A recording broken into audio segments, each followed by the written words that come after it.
It is April the 5th, 2024. A killer I love is receiving massive sweeping changes, and I'm begging Behaviour's design team to change course. It is September the 17th, 2024. A killer I love is receiving massive sweeping changes, and I'm begging Behaviour's design team to change course. It is March the 24th, 2025. A killer I love is receiving massive sweeping changes, and I'm begging Behaviour's design team to change course. Time is a flat circle, and I'm getting really quite sick of this now. The Skull Merchant design preview is here, and let me just start by saying I'm glad they previewed this now. It gives us plenty of time to give feedback and give them time to listen to it and respond in the design stage. It gives us a bit of peace of mind that the wheels of Behaviour are turning. We're not just getting strung along for 3 years like we were with the Twins rework, but it also means critical design problems can be caught well before a PTB. Because if a bad rework makes it to the PTB, it's really hard to get the brakes slammed on completely. It's only ever happened once, when the Twins rework was so catastrophic it would have killed DBD if it ever hit live servers. And for this rework, I'm particularly glad we got a design preview, because it's such a fundamental shift in how the killer works and plays. This is exactly the kind of thing you should be running by the community first, before it ever reaches the PTB. When we're talking about effectively deleting a killer's power and replacing it with a totally different one, that's the kind of thing you should be consulting players on, so that we can ask what the bloody hell is going on. What the bloody hell is going on? So, a loose summary of the power. Merchant now has 5 drones, which when placed vibe in the environment as stealth drones. They have 2 vision cones, one at the front, one at the back, and they spin round. They're not scan lines, honest, they got rid of those apparently. After being in the environment for a short time, the Skull Merchant can take control of one of those drones, turning herself undetectable and being able to effectively steer it around like an RC helicopter. This drone will move slightly faster than her movement speed and will consume battery power as long as you're controlling it, consuming more if you're moving. When controlling a drone, you can charge up a drone propulsion dash attack that will send the drone surging forward in a straight line and dealing a health stack damage if it hits a survivor. If this dash hits a survivor or the terrain, the drone breaks and returns to Skull Merchant's inventory. She has a secondary power too, a global tracking power that hasn't really got a name yet. When you activate it, each survivor will have a brief warning before the whole map is scanned, and any survivor who is currently sprinting will have their location pinged to the Skull Merchant on her radar. The same radar that will detect any player who is scanned by one of the drone's scan lines. Detection zones. And that's about it. There's not really much to this power, and that was very much by design. A huge thing Behaviour is pushing for was simplifying the power. And while I might think they've oversimplified it a little bit, we will get into that later, they have certainly done that job. The first immediate comparison I think you can make here is Twins. An independent little scouting threat with a mixture of information, lethality and map pressure. It's been done before, and with a killer I've always had a soft spot for. But the closest thing I can compare to this power is nothing in Dead by Daylight. Died in 2023, born in 2025. Welcome back, Dollmaster from VHS. Straight up, one thing I'm a big fan of on paper is maintaining and perhaps even doubling down on the trap killer playstyle. You can't control the drone as soon as you put it down, meaning that shitter drone is going to be difficult. But without clear numbers, we don't know how difficult. And since the drone will apparently be faster than base speed and presumably fly and dash over resources, I don't think it's going to matter too much. Because a fast-moving drone with a dash attack now means you may not be able to leave a tile without getting hit, but then you're also staying at a tile with a fast-flying thing that can dash around and hit you over pallets, or, as we call it in the industry, Flying Victor. We will come back to this later. Mobile drones, at least on paper, are an idea I can also appreciate. Letting them get where they need to go by themselves feels right for drones, and when SM 2.0 didn't get moving drones either, I assumed we'd never see the light of day. But we have it now, and at least on paper, I do like it. It's honestly one of the major missed opportunities concerning Twins. Using Victor to control an area is a pretty cool thing to do, but he's so good in chase and little limited in his surveillance that the game kind of discourages you from playing him that way. I'm glad to see Merchant 3.0 taking this idea and running with it a little bit more. But let's talk about the specific kind of movement these drones have, because I'm not going to beat around the bush. Yippee, they've just made another dash killer again, and they really need to calm the fuck down with those. We've just had 3 killers in the past 3 chapters whose entire goal seems to be power creeping Albert Wesker. The last thing we need is a killer whose skill expression is extremely different from every other killer, flattened down into the Weskerification machine where moving fast into a survivor to hit them is a be-all and end-all of your skill expression. We definitely didn't need more killers whose primary engagement with a survivor is zooming up to them and then bat-revving them to death. And make no mistake, that's exactly how this is going to go. Because if the drone's only method of attack is crashing into survivors in a dash, then that's going to have some problems. Side note, I actually came up with a power like this myself for Skull Merchant back in her 1.0 days, but I don't think it was as interesting as the scanline system that we eventually got. The system that we are losing for this drone dash attack, and it's a lot more lore-friendly too. It's definitely more fitting for an egomaniac technocrat billionaire to implant a torture bracelet into your arm and track you down with it than it is to just crash her custom-built, carefully made drone with a real human skull built into it, just smashing it into you like a bottle on the end of a ship. Yeah, I was a fucking dumbass when I wrote that one up. Let's talk about the only other power in the game that forces you to use dash attack, and that's Victor. Victor is really fast. 150% speed base kit and faster with add-ons, and that speed is what makes him so oppressive. He catches up really easily, he can play any tile. He's just a little terror really, but he has to be. He needs to be that quick because if he wasn't, he would be infinited around small rocks and trees. He wouldn't be able to turn the corner, wind up his power and go for a pounce before the survivor made it back around the edge to avoid his back rev.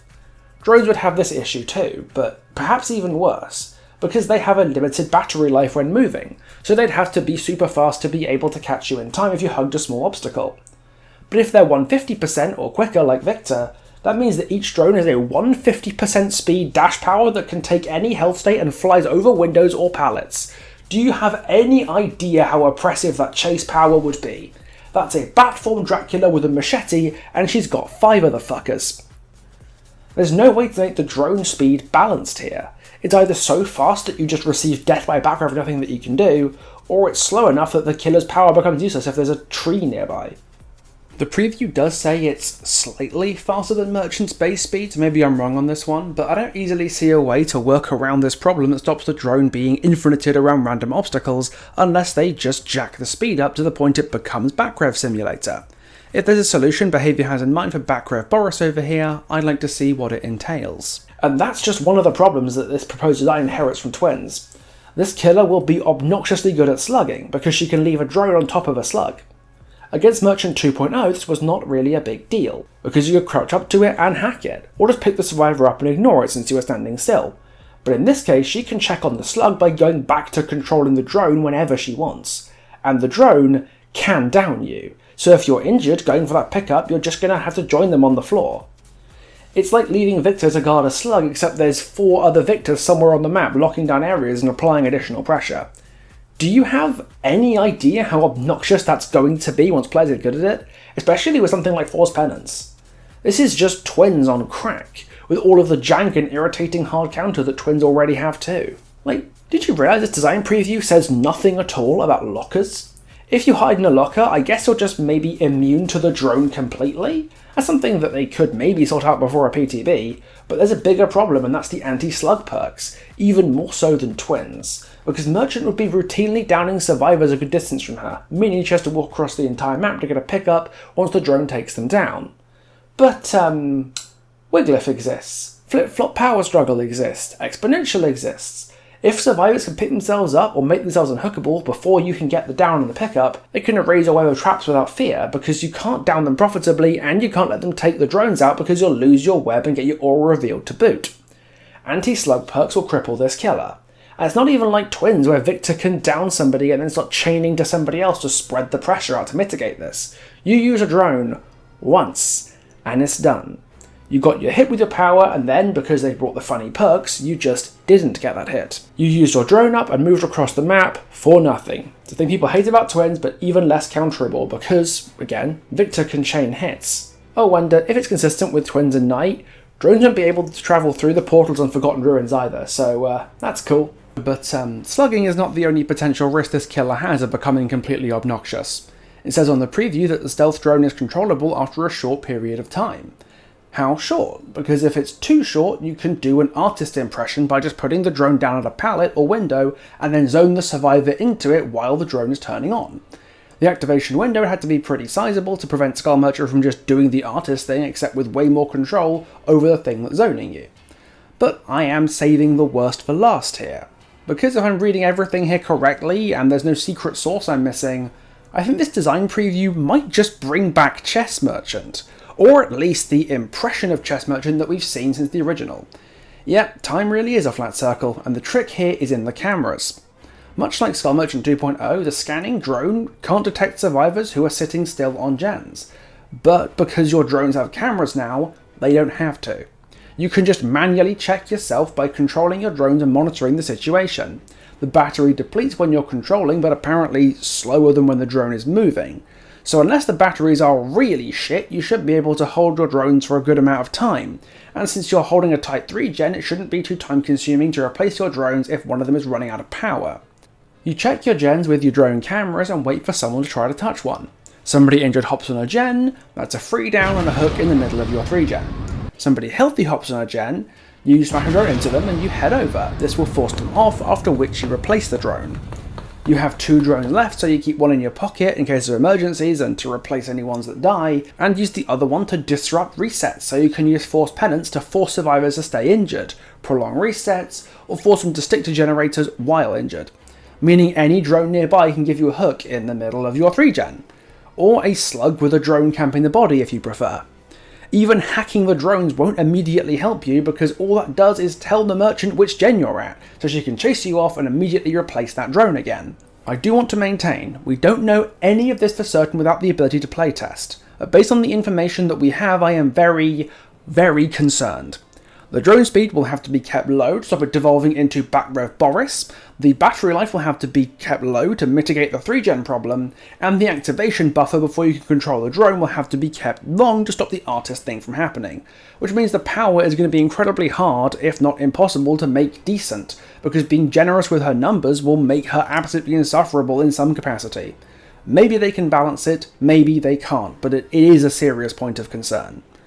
It reminds me a lot of the Twins rework, honestly, although nowhere near as obviously broken.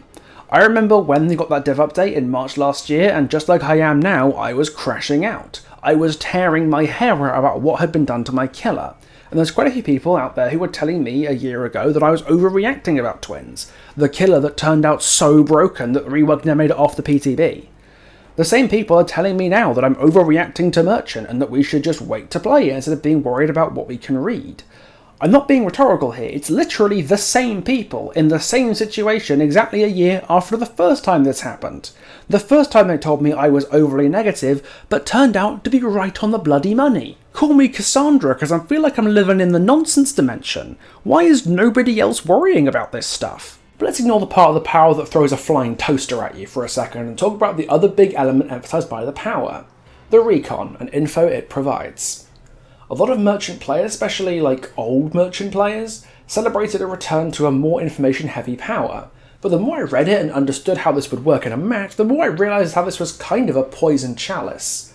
The key to Merchant's tracking without needing aura reading or killer instinct was the radar. But with this new version of Merchant, I don't think the radar has ever been less important. Now that you can just monitor the drone's cameras yourself, there's very little need to ever use the radar beyond just telling you, man this drone. If you're going to be checking an area regularly, you'll be using the control system more than the radar anyway. And you can think again about using the radar in chase very much. If a survivor is scanned in a tile with you, that means the drone that scanned them is probably in that tile as well, and you'd be better served smashing it into them instead of trying to play the M1 game. The only time it will get you consistent information is when the global tracking ability goes off and starts marking survivors, except, wait, when is that even useful? The survivors can ignore that tool by standing still. Meaning survivors doing gens or resetting, you know, the things you want to stop survivors doing and use tracking tools to find them when they're doing, will be immune to the power that's designed to track them. This is such arse-backwards design, I can't stand it. But I guess it'll give you radar pings in chase, so that's something, but if you really want that, just run eyemore lasers or Ancient Tactics or something. It'll give you better chase auras more consistently without needing to pull out your iPad to check them. Claw traps, the system they removed to simplify Skull Merchant 3.0, solve this problem pretty elegantly. They stick to you for a long time regardless of whether or not you're in chase, whether you're doing a gen or not. It gives her tracking when she needs it and means you're more vulnerable to her than you might think even when you're AFKing on a gen. They removed claw traps for apparently being too complicated and replaced it with an arguably just as complicated system that is less consequential, doesn't depend on the killer doing well to use it, and is broadly worse at basically everything because the counterplay to getting found is doing things that make the killer want to find you. Awesome job promoting that tracker playstyle, guys. So yeah, in case you can't tell by my tone, this rework is a resounding success. Aside from the fact that the drone's chase will be impossible to balance, the killer instantly loses to anti-slug perks, drones left on slugs will be hilariously oppressive and annoying for solo queue players, the power stops working around lockers, the radar doesn't do anything, the global tracking system is an ineffectual gimmick shoved in to give survivors a cute minigame, the reward for successful hacks is too high, and the punishment for a failed hack is actually weaker than current Merchant's hack punishment, despite the rework allegedly pushing for a more high-risk, high-reward approach to hacking. Apart from all of that, this rework is practically perfect in every way. Yeah, who am I kidding? It's a total shit show. If this was a brand new killer dropped onto a PTB, it would be a laughingstock. A killer who can effortlessly protect slug survivors from anywhere on the map, but also gets her power completely deactivated by the magic of a locker. A killer whose long-range tracking tool is so inconsistent that you can stop the killer finding you by doing the thing the killer wants to find you doing. I played the Twins PTB back in late 2020. I know what happens when a killer who needed more time in the oven hits, and let me tell you, it's definitely not a balance between being fun to play as and against. It's a power that everyone will forget about more or less instantly, and they'll probably demand another rework due to low play rate in a couple of years anyway. And you know what? Maybe I'm wrong. Maybe I'm somehow reading all this wrong. But this really does just feel like Twins accept the drone's chase is more oppressive than Victor's the cost of not being able to chain hits. But even if they iron out every single gameplay problem with this rework, which, yeah, fat chance, I still don't like the rework. Because it's all but deleting my favourite killer in the game and replacing it with something entirely alien that's much less special, much less fun, and without the unique learning curve and ways of thinking that she brought with her in her previous iteration. We might not be 100% sure about the exact details of what we're getting in the event that the design preview reaches the PTB, but we do know what we are losing to get it. The loss of the scan and stack system is the biggest disaster of the rework by far because it characterised Merchant 2.0's gameplay with a mechanical core that gives the character a lot of depth and microplay related skill expression. Merchant has always been about smart decision making and using the drone's information to be in the right place at the right time, but Scanline Merchant also has a surprising amount of mechanical depth. If you didn't believe it, I have 2.5 hours of a guide to show you. Messing around with the scanline is one of the major driving forces behind the killer's fun factor.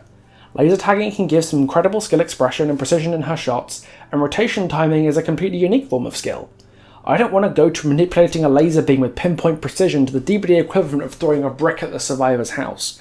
No other killer interacts with survivors in the same way Merchant does. Nothing else really gets to come close. Behaviour knows this, and we know Behaviour knows this because when they shipped Merchant 2.0 from PTB to Live, they added both these mechanics in to give her more depth, and they've been well received by her players. And when he gutted her at 8.3.0, the only compensation they gave us was a shorter scanline immunity window, a stat that only matters if you're doing rotation shenanigans in the first place because it lets you double scan more effectively. The changes Behaviour have made to Merchant were done in part to highlight and reward this, and the players she's accumulated have grown to love these features. So why did they get rid of them? They know we like them, so the only reasonable explanation here is that they don't care that we like them. Let's be clear here, this is multiple core mechanics that have made the killer fun for a lot of people ejected into space with no other killer those skills can be transferred to. It's like if Huntress's hatchet's got a range cap tacked on and all your long shots, your orbitals, your lineups just didn't matter anymore. It's a huge, unnecessary nerf, and we all know Behaviour wouldn't have considered this as an option if Merchant was a more popular killer. In effect, they're removing the mechanics that make her special because they think there's not enough people who are going to miss them. If I was a cynical man, I'd go so far as to say that the comprehensive gutting that Skull Merchant received back in October was a way to diminish and alienate the Merchant player base to the point that we would accept Behaviour removing our favourite killer from the game and replacing her with a whole new killer instead, because the alternative would be leaving her as all but unplayable forever, making us choose between a useless Skull Merchant and no Skull Merchant at all. Fortunately, if there's one trait I'm never known for, it's my cynicism. And this is particularly exhausting because this is not Behaviour's typical approach to reworking killers. Throughout DBD's long history of rebalancing and reworking killers, they've always made sure to keep a fair amount of the character intact so that the people who always enjoyed them still can. Trickster and Onryo both had their changes rebuilt as compromises between the designer's new visions for the character and the elements that their players already loved about them. I'd like to know why Skull Merchant hasn't had that luxury. Hell, Onryo's entire second rework was done to bridge the gap and win back more long-term Onryo fans who'd abandoned the killer after the first rework, and it worked. Onryo is in the best state she's ever been because you mix the new design intentions of the killer with the classic elements of the character that her players loved. Merchant deserves that too. If nothing else, because there's a risk this might happen again and you might have to line up Merchant for a fourth rework because her old player base abandoned her and a new one hasn't filled the void. You have a loyal player base who is stuck with the killer through thick and thin, who wants to stay with this killer, wants to be given a good reason to. Why are you so reluctant to embrace what we love about her? More than anyone else, we should be the people catered to by these changes the most. The people who don't like Skull Merchant have 38 other killers they can enjoy instead. They don't lose anything by having a killer that doesn't work for them, but the people who do like her are losing something if the rework to her causes her to leave their killer pool. If you care at all about the existing player base of any killer, there needs to be some concessions made for reworks to keep as much of the identity as is reasonable, especially when it comes to core mechanical skill expression that makes the character who she is. If, say, Xenomorph got reworked and the tail attack didn't work the way it always has, it would suck, but there are several other killers that you can play if you like the mid-range owner playstyle.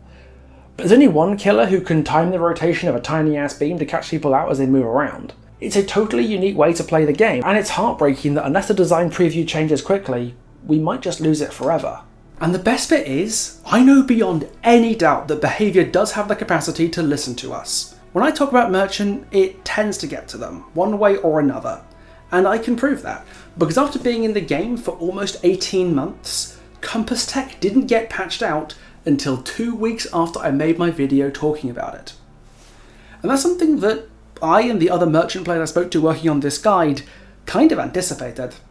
Do you really think I would put Compass Tech in my video if I wasn't on some level aware that behaviour might patch it out? After speaking with the Merchant players who cracked the tech and told me everything about it, we reasoned that behaviour removing Compass Tech was the worst case scenario, but it had two compelling potential upsides. They might fix her other bugs alongside it and make the experience of playing her overall better, which they're at least trying to do in the Kaneki release by patching out the static drone bug. But the other reason I'm chill with Compass Tech going away is that it proves beyond any doubt that behaviour does listen, that my voice isn't falling entirely on deaf ears. When it comes to fixing a tech, behaviour has used what I've said and the work of the Skull Merchant community to help them patch it out. You guys have demonstrated the ability to listen to Skull Merchant players when it comes time to patch out a tech that we worked hard to find, because we bug tested the killer more thoroughly than you ever have. You've listened before, and now more than ever, we need you to listen again. I freely admit here, what I'm talking about is a tall order. At different points in time, Skull Merchant has been in effect 3 different killers, all with different elements they did well and elements they failed in. Blending together the old, the new, and the really old isn't exactly what I would call making a cohesive, balanced and engaging power, but my autism works faster than a Blake player on a near-lethal dose of Adderall. So let me show you what I would do in your position, combining all 3 eras of Skull Merchant into a final, admittedly pretty complex iteration. I call it the Neapolitan, because, well, everyone's got their favourite flavour and this mix might not be for everybody, but at the end of the day, I think it's still pretty fucking sweet. Skull Merchant carries 6 drones that have 3 states: Recon Mode, Stealth Mode and Scouting Mode. Drones deploy in Recon Mode. You press M2 to deploy a drone in the direction Skull Merchant is facing. Recon drones will fly forward automatically at 200% speed. Instead of the beam, the drone will emit an active zone within 10 meters of the drone. Any survivor who moves within the active zone will be revealed on the radar for as long as they're in it and for 12 seconds lingering afterwards. But they will not receive any further debuffs. At the end of its path, a recon drone will fly back to the killer at 200% speed. When a drone is in flight, selecting it on the radar will cause the drone to stop moving and enter stealth mode. This can only be done after a few seconds of travel, you can't do it instantly. This is the application of the whole moving drones idea from the design preview. How the drones move is entirely up to you. I'm thinking giving them free movement might be a bit much, but I like the idea of a path-finding system in some capacity. It could be like Howmaster's search mode, where you pick a point and the drone paths towards it by the shortest possible route. It could be like a Freddy snare, where it flies straight through the environment until it hits max range. You could draw a path like a Night Guard, or it could even be like Howmaster's chase command, where it travels in a straight line but slides around the environment until it reaches its maximum range. And such a max range, I imagine, could be huge. Far longer than a night path, because this is your means of both surveying the map and setting up traps. When a drone enters stealth mode, you gain control of it for 8 seconds. It can't move during this time, but you control the orientation and detection facing beam will appear on a crosshair. Press M1 to lock the drone's orientation. Any survivors in the beam when the orientation is locked will receive 3 immediate lock-on stacks. Yep, 3. That's a full claw trap, baby. If 8 seconds passes or you cancel the power, the drone returns to your inventory. Stealth mode drones will remain where they are locked in place, not rotating and projecting the invisible beam in the direction they were oriented. When a survivor moves through a stealth mode beam without crouching, they gain a lock-on stack and the drone enters scouting mode. The idea here is to combine 2 critical parts of Merchant 2.0 in a more natural feeling way: trap drones and laser tagging. The primary use case here is remote surveillance and trap placement. You send a drone somewhere, it doesn't spot anyone, so you stop it at the spot you want it to stay in and choose the direction the beam will face in. The drone then gets survived there as a tripwire until the drone is disabled, recalled, or enters scouting mode.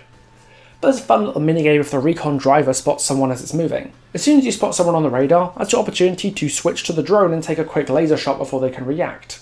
If you miss it, you pay a steep cost. You've wasted sending a drone where you wanted it to go and they might disable it before you can get there, which is why giving it a full claw trap and ignoring crouching or standing rules applies for the particular beam. It's higher risk, higher reward, and maybe you could have some nice sound and visual effects to go along with it.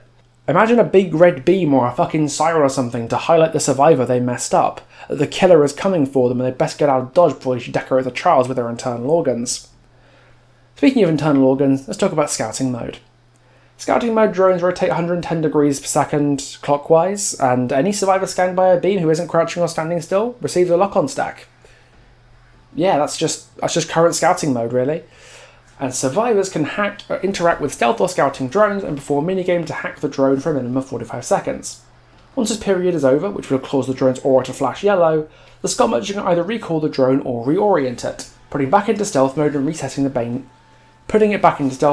reselecting the beam's direction. The scouting and disabled states are much the same as they are in current day Merchant. Scouting drone spits out 1 beam really fucking fast and takes 3 scans to claw trap you, and the killer can switch between rotation directions to do this faster. You can crouch or stand still to dodge the beams, and you disable the same way as well, with the same 45-second time limit. But the big difference here is you have to manually rearm a disabled drone yourself before you can use it again. That is a feature that Merchant 1.0 had that I thought was pretty elegant. It forces you to constantly interact with your power to maximise drone uptime, and I think that's a cool feature that makes it distinct from Singularity. Plus, if stealth mode drones are the ones turning back on, you'll need to set up a tripwire direction, so a manual reactivation gives you the means to manually pick your direction when automatic reset doesn't let you do that. Lock-on stack and claw trap mechanics work broadly the same way too. Each survivor has up to 3 lock-on stacks. Have 3 lock-on stacks, they get a claw trap, which will injure them if they're healthy or deep wound them if they're injured. Survivors cannot receive a lock-on stack within 2.25 seconds of receiving the last one, and claw traps will break survivors until they fall off, which is either until they go down or within 45 seconds, whichever comes first. Survivors scan while claw trap will mark with killer instinct for 3 seconds, and during this time the skull merchant can press space while radar is out to instantly shock the marked survivor, disabling all interactions 2.5 seconds and causing them to scream. This will consume 15 seconds of the claw trap's battery. Last but not least, let's talk about the radar. Skull merchant can use the radar for a number of functions. Holding the radar up reveals the locations of all survivors scanned or claw trapped, and the auras of all drone beams within 32 meters. In addition, the radar can be used to highlight drones in different states to cause different effects. Documented with the relevant keybinds here. The radar can also be used to activate neuroshock from the spacebar where appropriate.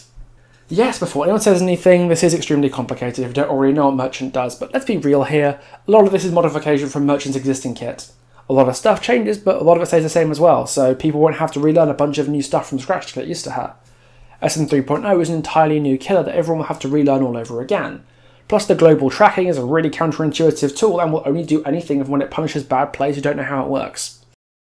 And I know even pitching a concept here is a wild thing to do. I know this whole thing has looked like some sort of desperate plea to make things right, the last bargain of the condemned killer. That's because it is. I am desperate, because I know I get laughed at for this every time I say it, but Skull Merchant is my favourite thing about Dead by Daylight. I boot up the game and I want to play her. I might play other characters like new killers I want to try out, recording stuff for videos, or if I'm hanging out with my friends playing Survivor, but I am almost never more satisfied with DBD than I am playing Merchant, and I don't want to see that disappear.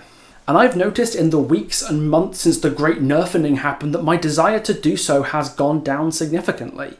Every game feels like more of an uphill battle, especially since servs seem to think it's their divine mandate from God to bring the absolute most stacked shit known to man at the drop of a hat and play out their grandmother is being tortured in a garage every time they take a hit.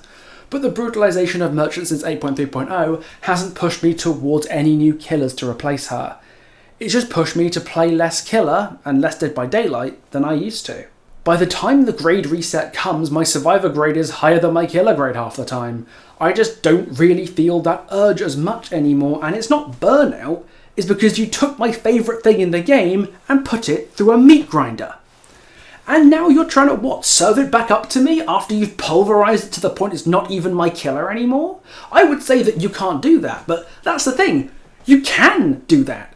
There's nothing that I or anybody else can do to stop you, except implore you to reconsider and try and push you towards a better way of doing things. So where does this leave us? Right now, it's looking pretty bad. This rework is a demolition of Skull Merchant as a killer and the replacement with something else, something far less unique, memorable or special. We can't really tell how good or bad it is just from the preview, how fair or unfair or fun or unfun it might turn out to be for any individual player. The only way to be sure is to put it on a PTB. But let me tell you this, if it makes it to a PTB, it's already too late for us. The killer's grave will have been dug, it's over, it's done, and there's probably no going back unless we were to get a PTB Twins level catastrophe. This idea for this rework has to be scrapped, or at least heavily reconsidered. I'm sorry about the crash out, by the way. I'm just really, really tired of this. I've tried so hard for so long to help guide this killer, the players who love her, and the devs responsible for her to the best of my ability. And right now, I'm just feeling like a bit of a failure.